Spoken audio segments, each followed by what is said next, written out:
High বন্ধুরা, আবার পরের ভিডিওতে চলে এলাম। এক্সস্ট ফ্যানের লুপ বাঁধা কিভাবে হয়। কয়েল বসানোর পর সুতোটা ভালো করে বেঁধে নিতে হয়, আর সুতো বাঁধার সময় বারবার লক্ষ্য রাখতে হয় যে সুতোটা কয়েলের মধ্যে ঢুকে যাচ্ছে কিনা। আমাদের মিস্ত্রিটা ভালো করে সুতোটা বেঁধে নিচ্ছে। এটা কিন্তু 18 ইঞ্চি সেই এক্সস্ট ফ্যান। আগের ভিডিওতে বলেছিলাম, নেক্সট ভিডিওতে দেখাবো লুপ বাঁধা কী করে হয়। মোমবাতি দিয়ে ভালো করে তারগুলো পুড়িয়ে নিল যাতে ঝালাইটাও ভালো হয়, তারের সাথে লেগে যায়। তা মিস্ত্রি এখন আমাদের ঝালাই মেরে দেবে। আমাদের রাং ঝালাই হয় না, আমাদের তার ঝালাই হয়। তার ঝালাই করার পর মিস্ত্রি বডিটাকেও ভালো করে চেক করে নিল যাতে বডিটা আছে কিনা।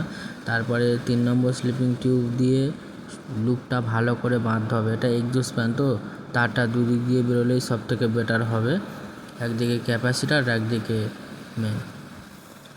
তা মিস্ত্রিটা ভালো করে টিউবটা লাগিয়ে নিচ্ছে যাতে লুপটা বাঁধার সময় কোনো অসুবিধা না হয়। এটা 18 ইঞ্চি এক্সস্ট ফ্যান। বারবার বলছি, যারা নতুন চ্যানেলটা দেখছো একটু সাপোর্ট করে পাশে থেকো। তোমাদের ভালোবাসায় আরও পরের ভিডিও বানাতে পারবো। ভিডিওটা একটু স্পিড বাড়িয়ে দিলাম যাতে সুতোটা তাড়াতাড়ি বাঁধা যায়।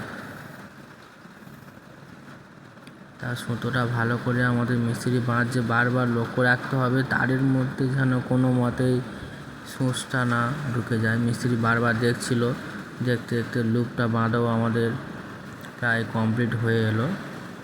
লুপটা দুই দিক দিয়ে বেরোলে সব থেকে বেটার হবে, লুপের ওপরে প্রেশারটা কম আসবে।